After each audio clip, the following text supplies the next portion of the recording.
This is not a morning like any other. The chimps can feel it.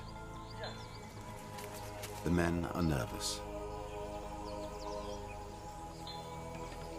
It is the beginning of a wonderful story, of learning to be free.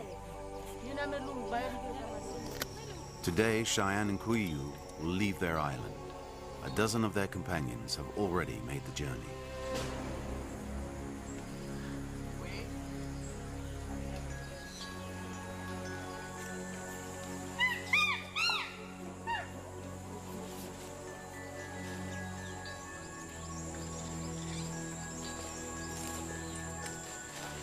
When they wake up, everything will be new and different.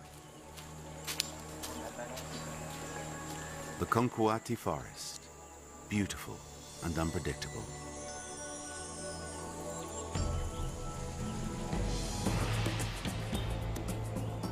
A long time ago, their parents were killed by poachers, and Cheyenne and Kuiu were sold at the market. Taken in by the HELP Congo organization, they grew up in semi-captivity with about 30 other orphans out on the islands. One after another, these young chimpanzees have been shown the way back to the forest. The association scientists have given them each a name to identify them. They have attached transmitter collars to be able to track them and study their behavior. This is the tale of a unique experience. A tale of a year with a family of chimpanzees. This is the Conkuati-Douli National Park in the Republic of Congo. Beneath the treetops, the old-timers have no idea that two new arrivals are on their way. The only male here, with his light-colored coat, is Bill, the best nutcracker in the whole forest. He is 9 years old. Jeannette is a dominant female and very curious. Along with her friend, Choupette, she was among the first to win back her freedom. They are 13 years old. Choupette is pregnant and should give birth in just a few days. The father of the baby is presumed to be Mekutu. At the age of 12, he is the oldest male in the group and a crafty monkey. His favorite activity is playing. His partner is Derek. Aged 8, Derek is the youngest male. Derek is greedy, easily frightened, and hates to be alone. The dominant male in the group is Batiko. He's only 11, but he is a real force of nature, sometimes brutal, sometimes merely clumsy. Batiko recognizes the sound of the boat. He signals the arrival of new chimpanzees. This zone of the forest is called the Triangle. It is bordered by the river and so less frequented by other wild animals.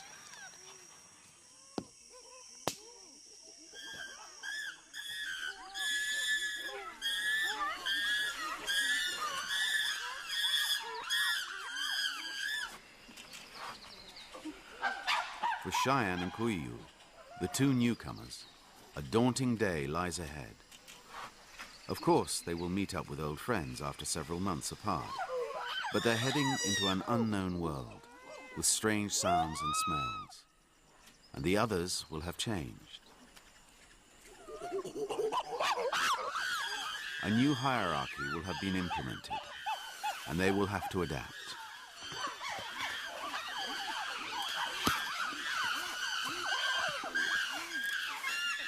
Batiko doesn't like disorder. Sometimes a simple detail can spark things off. Chimps are very irritable creatures.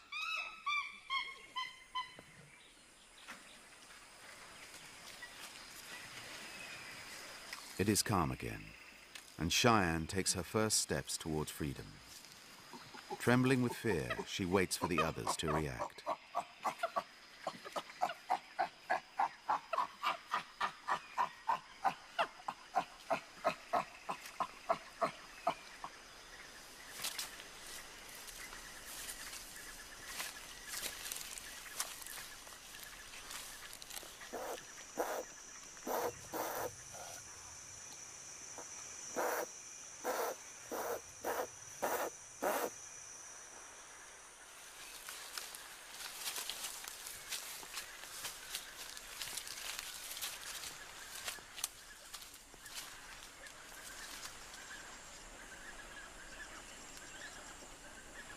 Cheyenne and Kuyu stick together, looking for some kind of familiar reference.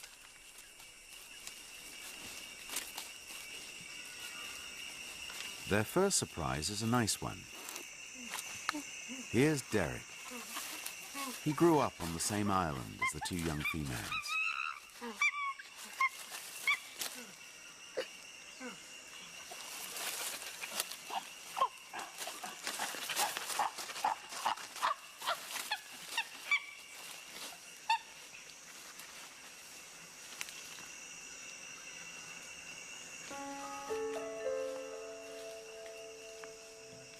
The next surprise is less pleasant. Among the veterans, one older female appears not to appreciate the new arrivals. For Cheyenne and Kuyu, it's a delicate moment. Seeking refuge in the trees, they wait for the dominant elder to impose herself.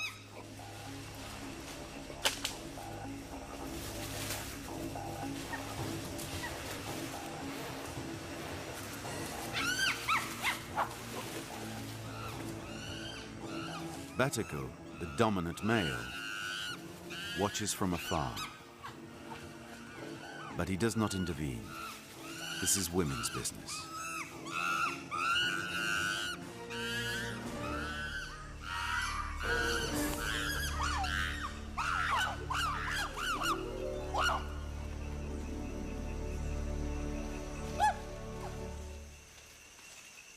The newcomers get away with just a few scratches and bites. The operation seems to be over. Batiko can now reassure Cheyenne and Kuyu. Sitting behind Kuyu, Batiko does not see that a final attack is being prepared.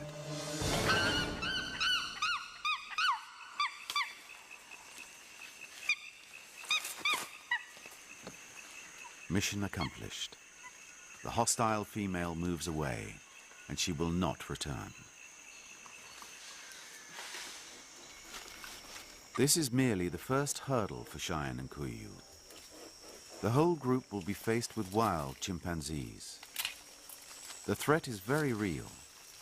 The group is still too fragile. The priority now is to find food, without men to help them. In the forest, the hunt for food becomes their main activity.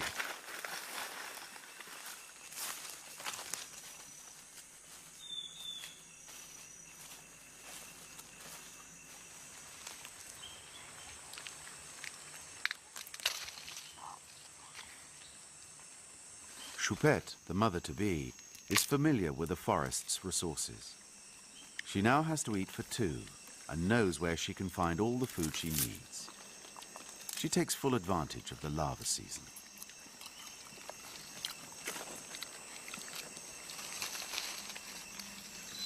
Mekutu spends a lot of time with Choupette. He seems to understand that something is going to happen.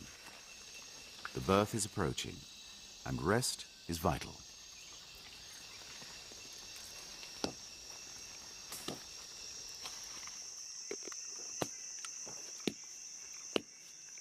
Mekutu would like to snooze too, but with Bill around, it is by no means easy.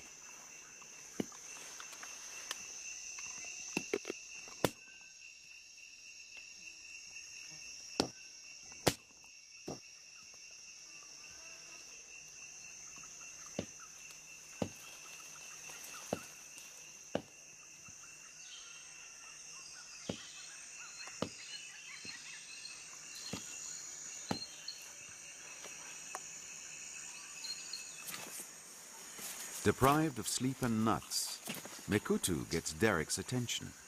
It's playtime.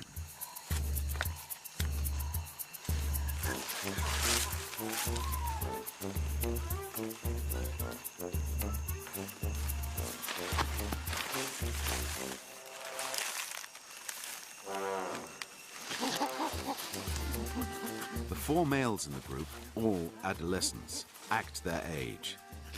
Perhaps they are too carefree, but there is no adult to guide them. Derek and Mekutu meet up several times a day for endless chases.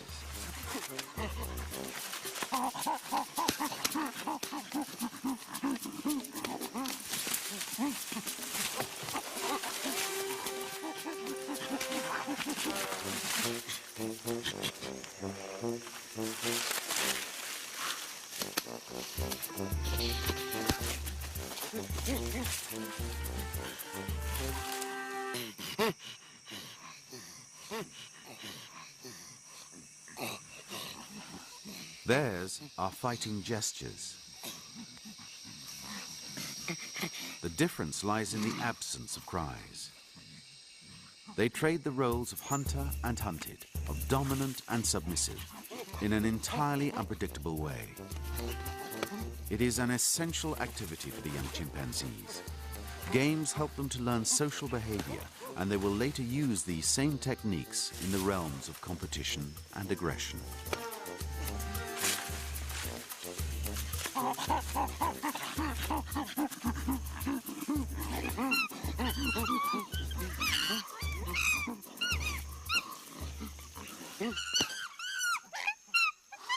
What begins as a game often degenerates. The important thing is to reassure one another.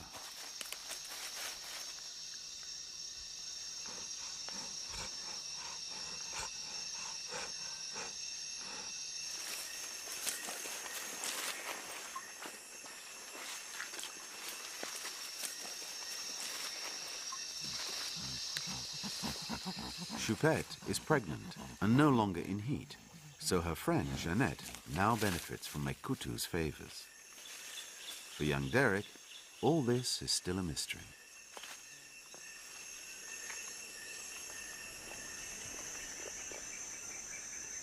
A little further into the forest, Batiko once more appreciates Choupette's talents. Grooming is a relaxing ritual and an important social activity for the chimpanzees. It's not just about hygiene. It's the gesture that is important, and the attention given to one's companions. The problem for Choupette is that Batiko gets violent whenever she stops without his permission. And in her condition, it is not wise to suffer a damaging blow. Batiko surrenders to sleep, and Choupette takes advantage to steal away discreetly.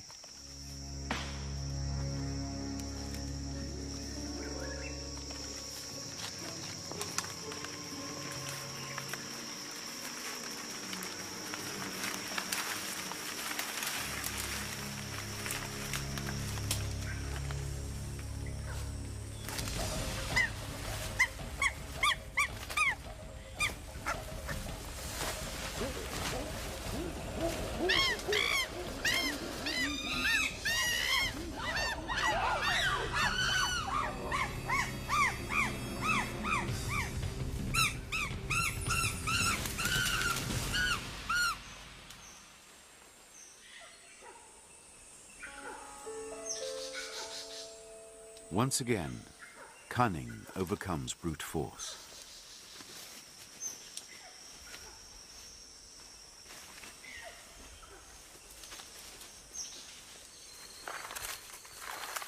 After this new scare, Choupette escapes alone into the forest.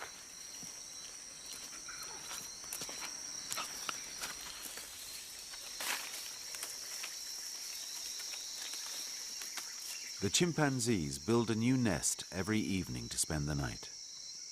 Choupette has spotted a nice big one that looks new.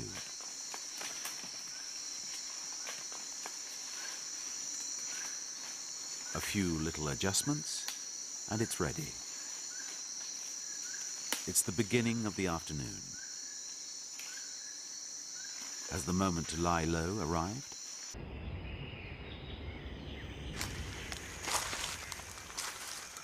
At the same time, Cheyenne and Kuyu are looking for something to eat. The two newcomers can't bring themselves to eat these strange fruits. There are no bananas, no pineapples or oranges. Just these little forest fruits.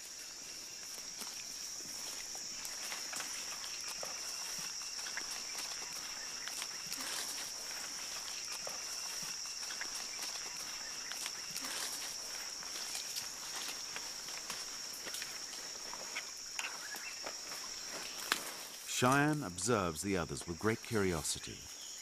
She finally tastes a noclia, but it will take some time for her to get used to it. Il lui faudra un peu de temps pour s'y faire.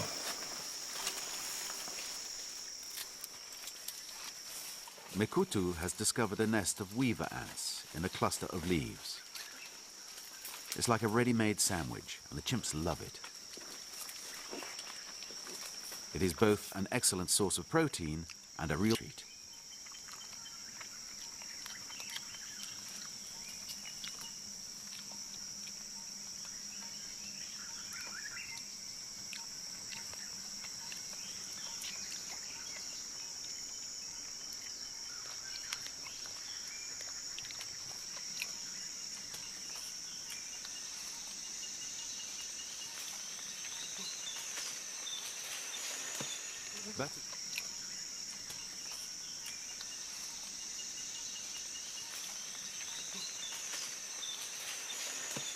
Batico is still very young and for the moment doesn't seem tempted by expeditions into unknown territory. It's true that on his island there was nothing to explore. Like Bill, he loves nuts, but he is clearly not as dexterous. And yet this doesn't stop him from trying whenever he can.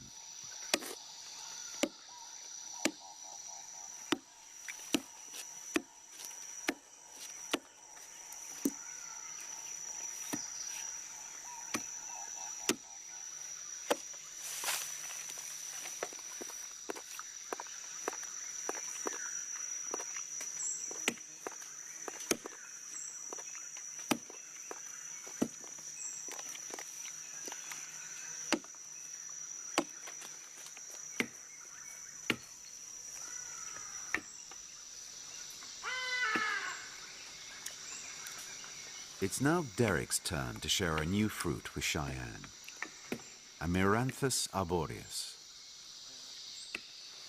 But it's not just strange food that surprises the newcomers.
This morning, Choupette climbed down from her nest with particular care. There he is, tiny and wrinkled like an old man.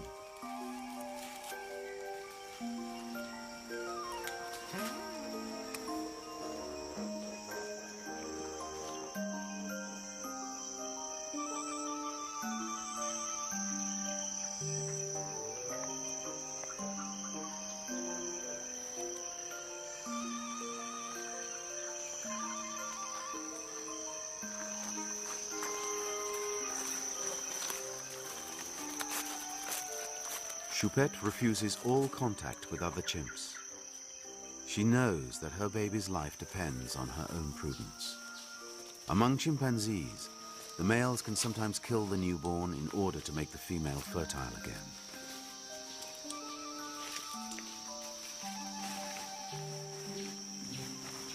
Here's Mekutu, the baby's presumed father.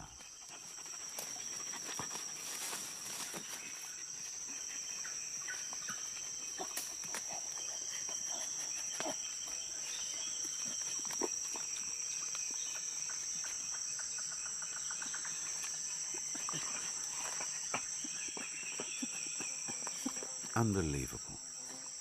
The reaction is all the more surprising in its exclusivity. Even when her friend Jeannette approaches, Choupette moves away again. The real danger is a confrontation with the great Batico.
Jeannette follows at a distance. She too has her tastes in the way of delicacies.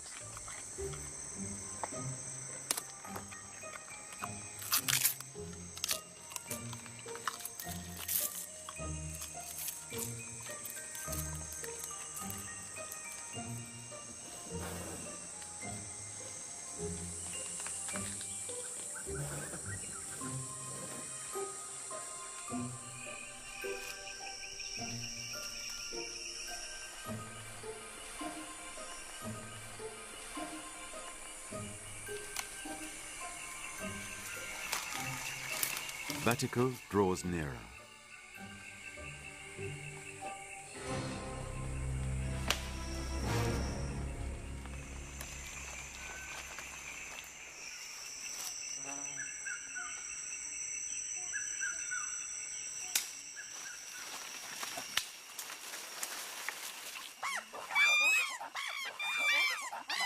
Mekutu cries out. Batico strikes, but it's just a threat.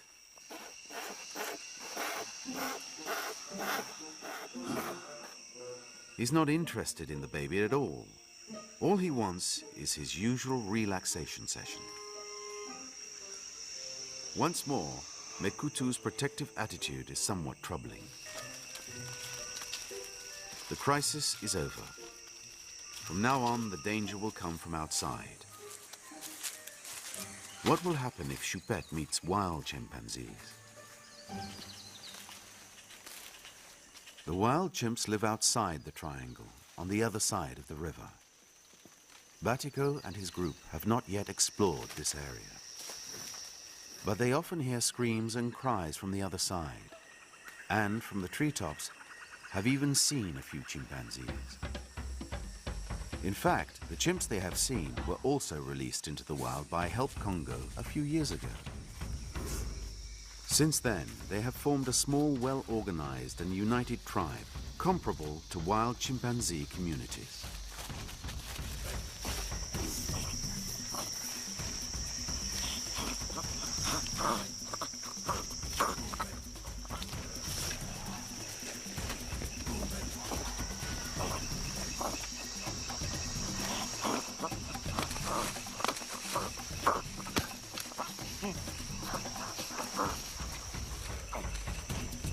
When the dominant male takes over a youngster's training, the result can be brutal.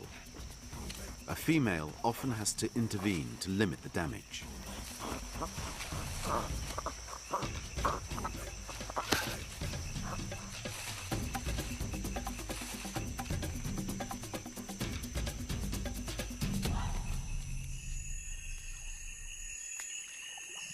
This group is in regular contact with other chimpanzees in the forest. Sometimes one female or another may even spend a few days with the wild males. When these once captive animals begin to mate, their reintegration into forest life will be truly successful.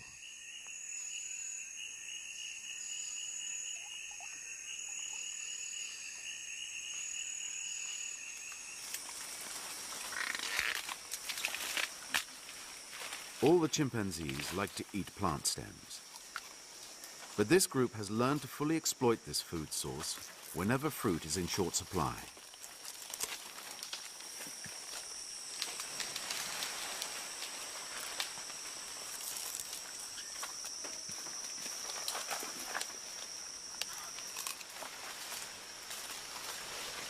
Just like wild chimps, they have established a precise hierarchy.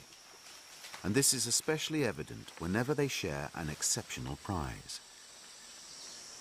The dominant male has found a hive filled with honey. It's a feast, and everyone wants a share.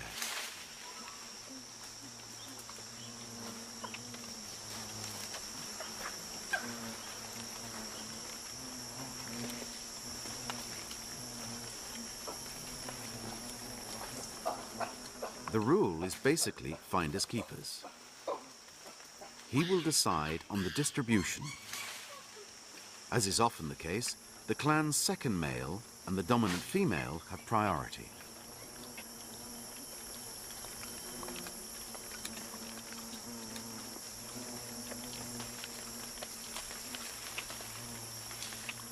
After several hard years' apprenticeship, this group has become more organized, and they are now better equipped to face the perils of the forest. Batiko and his companions must do likewise in order to survive. 3 months have passed since Cheyenne and Koyu were freed. The rainy season has just begun.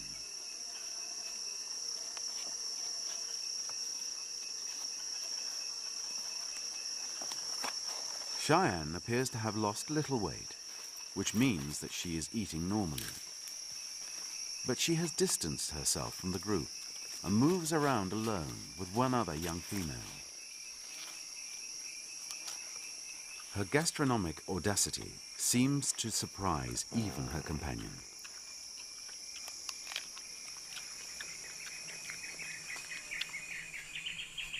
Koyu is also living her own life. The 2 young females have been among the quickest to adapt to the forest. Batiko, however, is far away, and the group is still dispersed.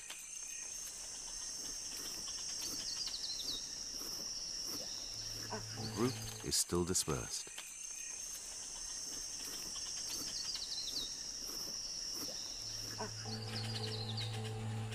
This morning, a boat arrived.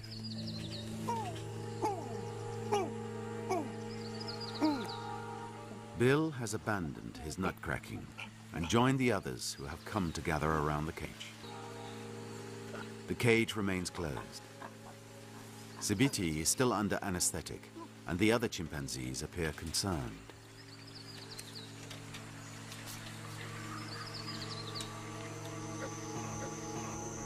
A long vigil begins.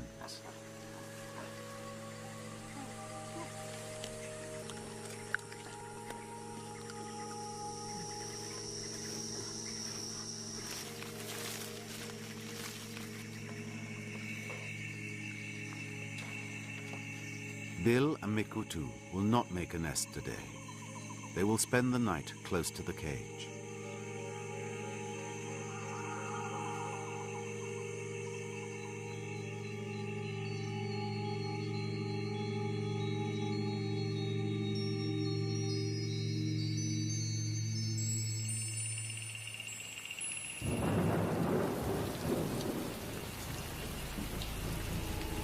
Vets from HELP Congo came during the night to protect Sibiti from the rain. The cage is now open. Bill and the other chimps have not had much sleep.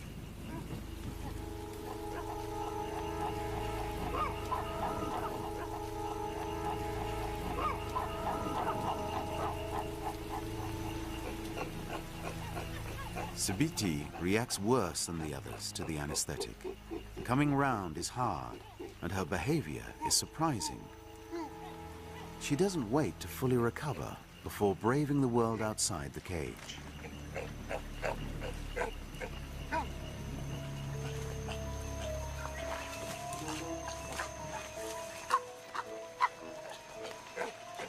She refuses to greet the others and heads straight off into the forest.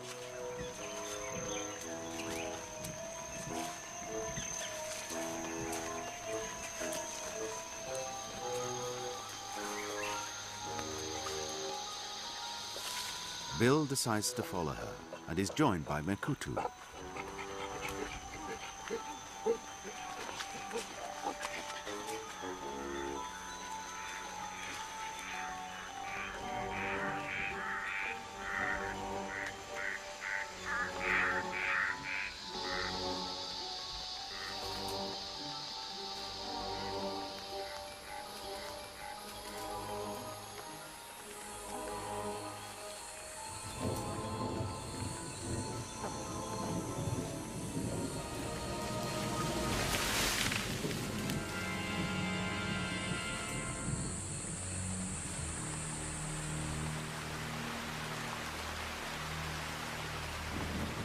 As the rain falls even harder, Bill gives up his pursuit.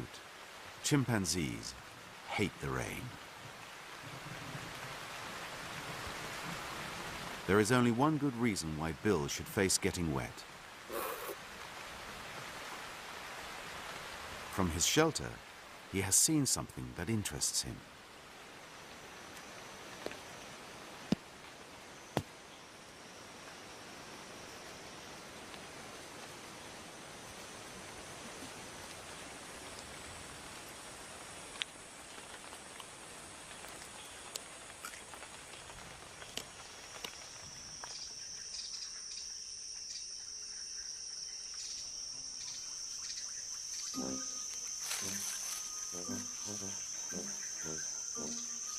Choupette's baby has grown and is now a little over 3 months old. For the first time, he ventures out alone on a branch.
Derek is drawn by the youngsters' cries.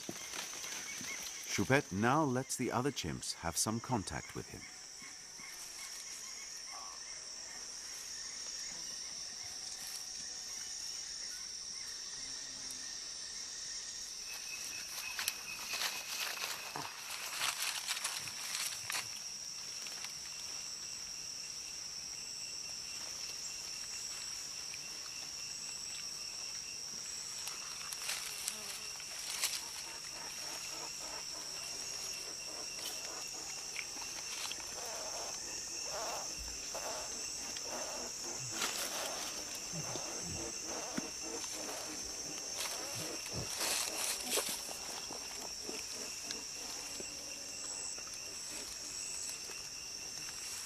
As the little one now wants to take his first steps, he must begin to exercise. This is a habit among chimpanzees. The stretching sessions become a game.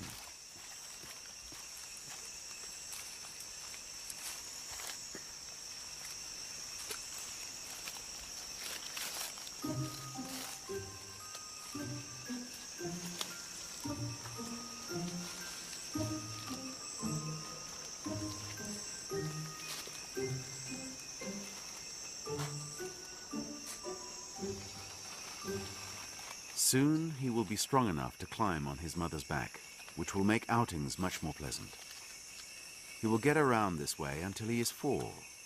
During this period, and until he is fully weaned, Choupette will no longer be in heat. Mekutu is therefore entirely available to satisfy Jeannette. Curiously, for the first time in a week, she passes close by and then ignores him completely.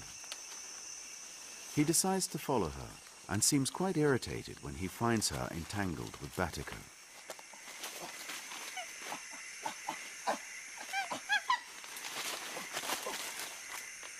An older, dominant male would probably never accept such interference in his affairs. The dominant animal normally has priority over the females, but here, all the chimpanzees are practically of the same age, which explains the difficulty in establishing a well-defined hierarchy.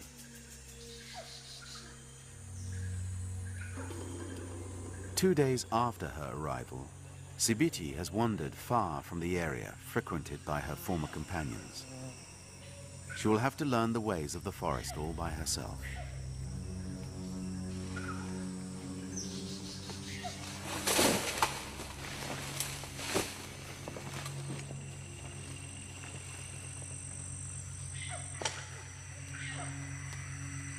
If she travels any further in this direction, she will not be able to find the others again. But a female of her age has more chance of being accepted by a group of wild chimpanzees. Sibiti has torn off her transmitter collar. She is now entirely left to her own resources.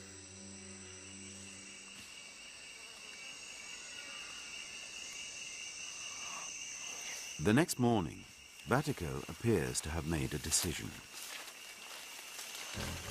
For several weeks now, there has been a real shortage of fruit in the triangle. It is time to explore another part of the forest. Accompanied by Choupette, Jeannette, Mekutu and Derek, he heads off towards the river.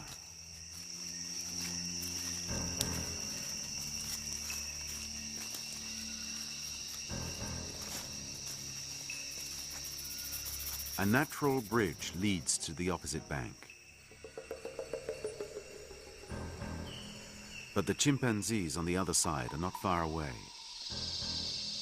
Batico has never had to face other groups, and he is completely unprepared.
The group soon finds itself surrounded.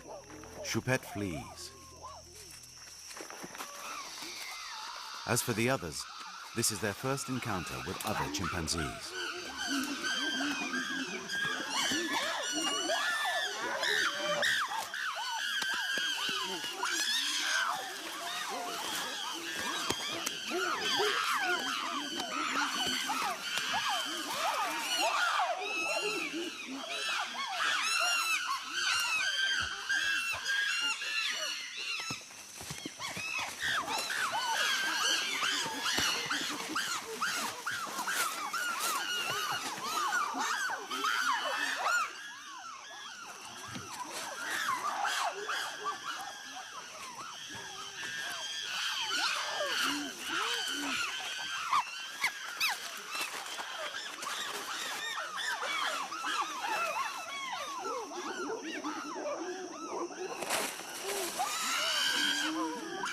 Jeanette, Makutu, and Derek manage to escape, but they are soon scattered across an area they do not know.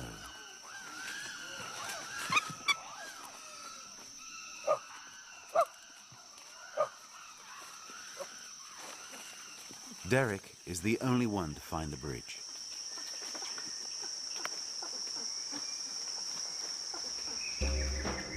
What's happened here is very threatening to Batico. An imposing male has come after him, and they have disappeared into the forest. If the two end up fighting, Batico has little chance of surviving.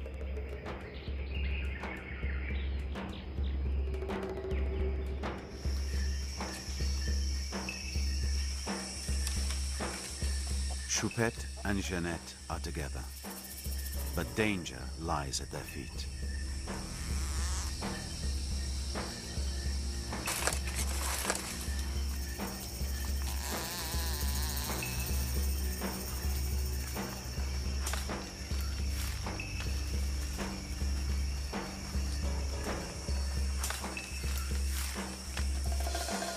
Makutu is not very far away, and he has spotted a shallower passage across the river.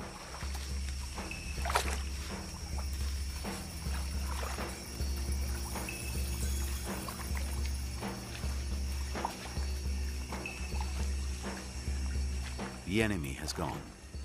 Jeanette and Choupette are far from the tree trunk. They too must find another way across.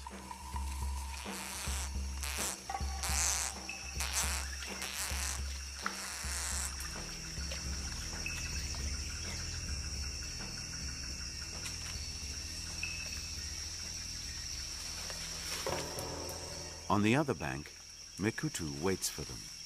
All is well, except for Batico, who has vanished.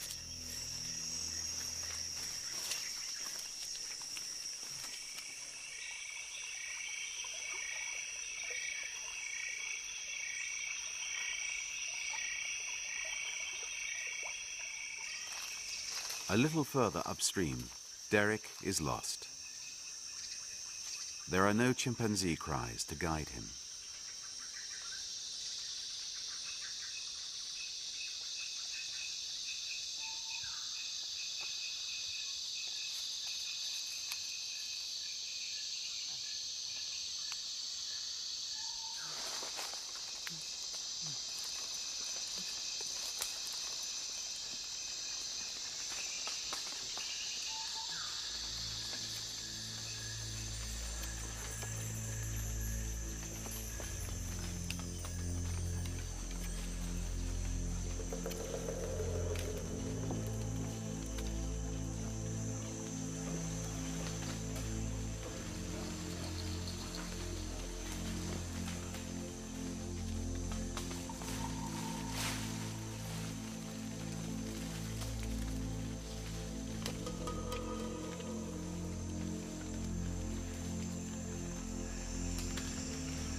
Even at this distance, Derek recognizes his playmate. An almost imperceptible cry confirms that it is Makutu.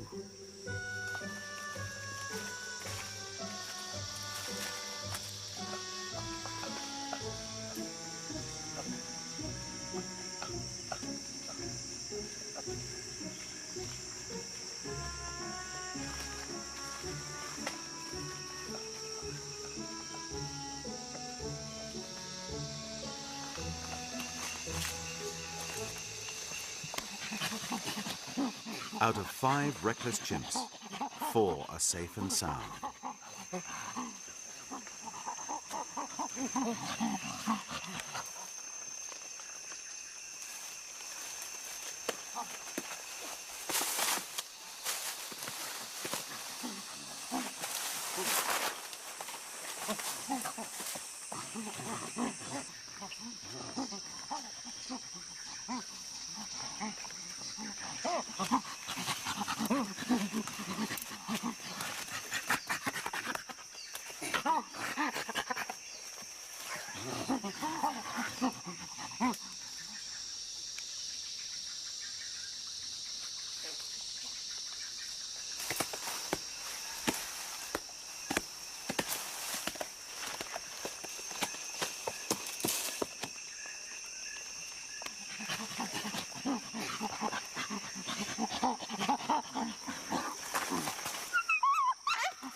After all this emotion, it's time to find something to eat.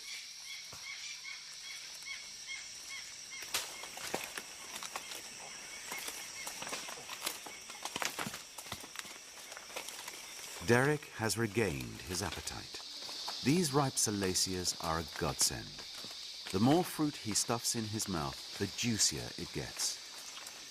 Chewing enables him to absorb nutrients without swallowing the undigestible parts.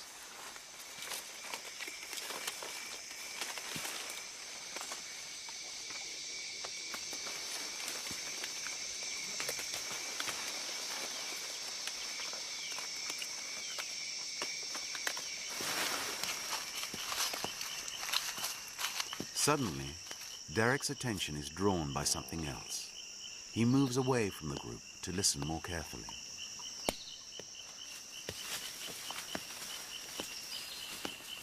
It's a familiar sound. It's Bill, who seems unfazed by the lack of ripe fruit.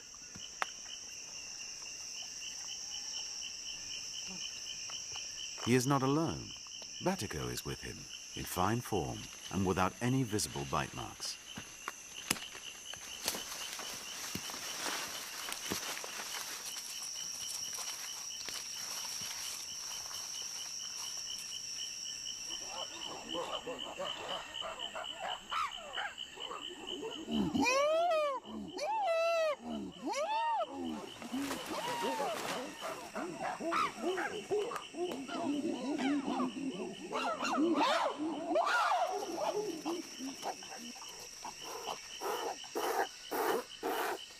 It's the perfect time for a collective grooming session.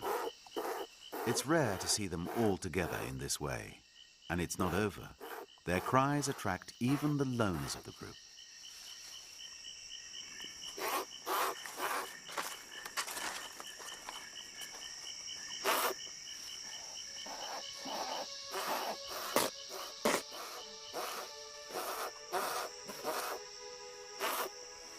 Here is Cheyenne with her provisions,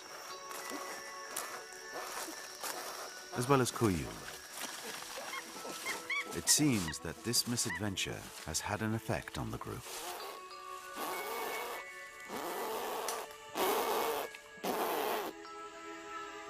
To survive, the young chimpanzees will have to establish a stronger hierarchy and explore new territory.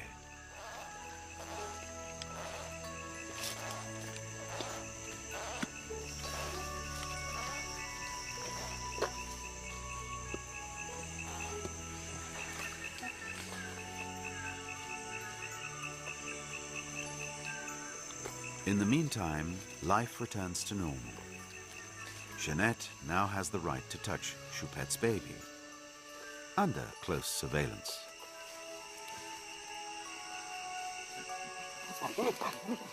Derek and Makutu work on their choreography. In the Conkuati forest, Batico and his companions are learning to live with their freedom.